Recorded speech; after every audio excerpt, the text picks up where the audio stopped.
My YouTube channel. This is Deepesh Bhandari. तो guys आज हम डिस्कस करेंगे निफ्टी का एनालिसिस, बैंक निफ्टी का एनालिसिस। आज मैंने क्या ट्रेड लिया, उसके पीछे का रिस्क रिवॉर्ड और लॉजिक क्या था। तो चलिए अपनी वीडियो को शुरू करते हैं। तो गाइस आज निफ्टी की ओपनिंग हुई थी 17,980 के आसपास और इसकी क्लोजिंग हुई 93 पॉइंट्स नीचे 17,942 के आसपास। पहले हम चलते हैं 5 मिनट के टाइम फ्रेम पर। तो निफ्टी आज गैप डाउन ओपन हुआ 61 पॉइंट्स। जैसा कि हमने कल वाली वीडियो में डिस्कस किया था, अगर आपने कल वाली वीडियो चेक नहीं किया है तो डू चेकआउट। आपको ऊपर या फिर वीडियो के लास्ट में आपको वो लिंक प्रोवाइड मैं कर दूंगा, आप आराम से जाके चेक करना। हमने कल ही डिस्कस किया था कि हमें कल के लिए मार्केट थोड़ी बीरिश लग रही है। तो हुआ क्या, market 61 points gap down open हुई।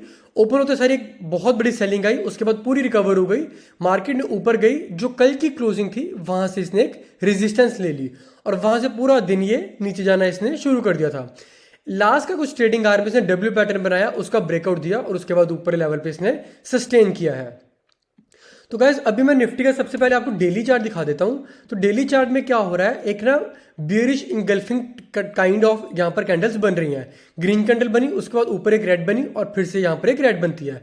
तो सबसे मजेदार चीज के देखने के लिए रहेगी, अगर कल यहाँ पर कहीं खुलती है मार्केट और ये लो ब्रेक होता है 853 का 17,850 के आसपास, अगर ये ब्रेक होता है 15 मिनट की कैंडल क्लोजिंग नीचे करती है, तब ये हम यहां तक का टारगेट एक्सपेक्ट कर सकते हैं, वो 17,729 का। क्योंकि यहां से अगर फॉल आया तो बहुत पैनिक सेलिंग आएगी और जो उसको 730 तक के आसपास टारगेट अचीव कर सकती है निफ्टी में।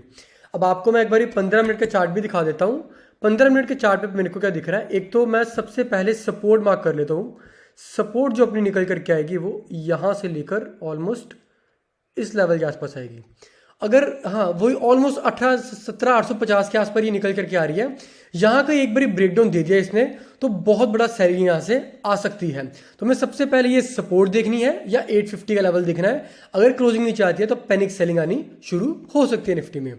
और इसकी रेजिस्टेंस ऊपर की साइड एक सबसे जो बड़ी रेजिस्टेंस फेस कर सकती है अभी निफ्टी आने वाले टाइम में, एक तो वो करेगी इस लेवल के आसपास, वह 17,975 के आसपास।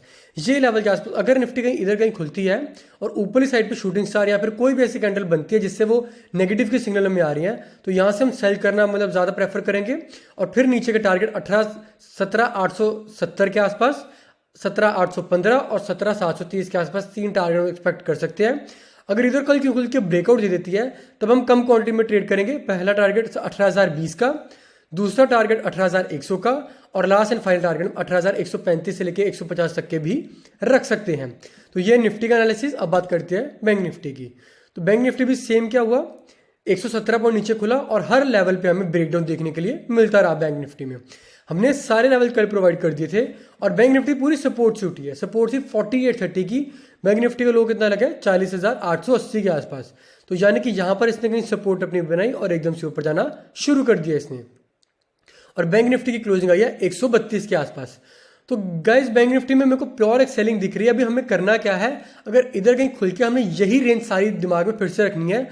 अगर यहाँ कहीं ब्रेकआउट आता है तो फर्स्ट लेवल अपना 465 का रहेगा टारगेट और सेकंड टारगेट में एक्सपेक्ट कर सकते हैं 703 तक का। अगर इधर कहीं खुल के ब्रेकडाउन आ जाता है 269 का, इधर ब्रेकडाउन आता है तो पहला टारगेट 110 के आसपास का और उसके बाद हम टारगेट एक्सपेक्ट कर सकते हैं 40,830 तक का।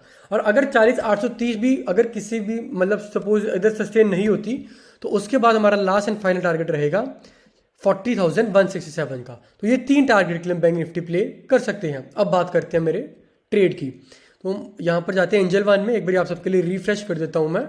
उसके बाद हम पोजीशन में जाएंगे जहाँ से हमारी क्लैरिटी हो जाएगी क्या हुआ।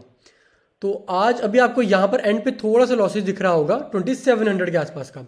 तो ये मैंने कल के लिए कुछ स्ट्रेटजी बनाई है, ये तीनों ये आपको मैं बताता हूँ क्या मैंने स्ट्रेटजी बनाई है। तो आज मैंने बैंक निफ्टी का कुछ ट्रेड मैंने एक्सपेरिमेंट किया था करने के लिए, बट वो मेरे को इतना सक्सेसफुल नहीं लगा तो उसका मैंने 500 रुपये के आसपास प्रॉफिट बुक कर लिया था क्योंकि ये ट्रेड मेरे को ज़्यादा फ्रूटफुल नहीं लग रहा था। उसके बाद अगर गाइस आपको ये जानना मैंने क्या किया फिन निफ्टी में, ये जो मैंने स्ट्रेटजी बनाई है ये फिन निफ्टी की बनाई है, वो भी परसों की एक्सपायरी की, ट्यूसडे की एक्सपायरी की। मैंने 18,400 के 20 लॉट बाय किए हैं और 18,600 के 10 लॉट सेल किए हैं। अगर किसी को जानना है ये स्ट्रेटजी कैसे बनती है, इसका क्या लॉजिक है, इसका क्या रिस्क रिवॉर्ड है, तो आप मेरे को कमेंट सेक्शन में बता सकते हो। कल ही मैं आपके लिए इसकी वीडियो बना दूंगा जिससे आपको क्लैरिटी हो जाएगी हमें कैसे प्रॉफिट इस स्ट्रेटजी में हो सकता है। मंडे और ट्यूसडे किसी दिन में हम अच्छा प्रॉफिट लेकर के बाहर आ सकते हैं। वोल्टास का मैं आपको अभी एक्सप्लेन कर देता हूँ। वोल्टास मैंने एक पुट बाय किया 860 की, तो वोल्टास की हम पहले चार्ट देखते हैं। गाइज अगर आपने मेरा चैनल सब्सक्राइब नहीं किया तो सबसे पहले आप जाकर मेरा चैनल सब्सक्राइब करना, क्योंकि आपको सिर्फ मैं ही ऐसा मतलब प्रॉपर अपने हर दिन प्रॉफिट एंड लॉस अपने शेयर करता हूं, जिससे कि आपको हर दिन कुछ नई लर्निंग मिल सकती है। तो अब चेक करते हैं सबसे पहले रेजिस्टेंस। तो वोल्टास की एक बहुत अच्छी रेजिस्टेंस मेरे को 862 से 3 के लेवल के बीच में दिख रही है, जिससे थोड़ी सी इसकी सेलिंग आके आज इसने रेड कैंडल भी बनाई है।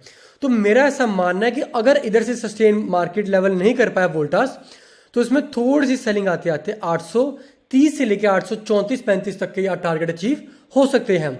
और अपना जो स्टॉप लॉस रहेगा वो 863 के ऊपर अगर क्लोजिंग करती है, यानी कि इसका हाई 863.75 के ऊपर कैंडल क्लोज करती है, तब हम स्टॉप लॉस लेके बाहर हो जाएंगे, अपना 50% पैसा बचा लेंगे। यानी कि 12 रुपए में से ऑलमोस्ट मुझे लगता है 5 से 6 से 7 रुपए अपने आराम से बच जाएंगे, इसमें शायद 7 रुपए के आसपास बच जाएंगे। तो अपना मैक्सिमम लॉस होगा 5 रुपए का। अब जो हम प्रॉफिट लेंगे वो एटलीस्ट हम 12 से 13 रुपए का लेंगे, यानी कि अगर 830 के आसपास आता है तो ये 30 रुपए की पुट हो जाएगी। तो यानी कि मेरा 18 रुपए का प्रॉफिट हो गया। अब 15 से 18 का मैं प्रॉफिट बुक करूंगा और लॉस में 5 रुपए का लूंगा। इसका मतलब मेरा जो रिस्क रिवॉर्ड है वो 1:3 या 1:3.5 के आसपास है। तो ऐसे ही गाइस आपको भी रिस्क रिवॉर्ड फॉलो करना है। प्रॉफिट आपका ज़्यादा होना चाहिए और लॉस आपका कम होना चाहिए। मैं आपको एक बार यहाँ पर भी बना के दिखा देता हूँ। हमने इसी लेवल के आसपास शॉर्ट अगर किया है, हाई का अपना ऑलमोस्ट इसके आसपास एसएल रहेगा और टारगेट हम ये एक्सपेक्ट करेंगे ऑलमोस्ट इस लेवल के आसपास। तो ये अपना टारगेट है 830 के 35 के बीच में। स्टॉप लॉस अपना 863 का रहेगा। तो ये मैंने अपना एक स्ट्रेटजी बनाई है वोल्टास में। ये मेरे को लग रहा है आने वाले टाइम में मंडे या फिर ट्यूसडे में 830 का टारगेट अचीव कर सकता है। गाइस अगर आपको वीडियो अच्छी लगी हो, do like share comment and subscribe my channel. Thank you and have a nice day.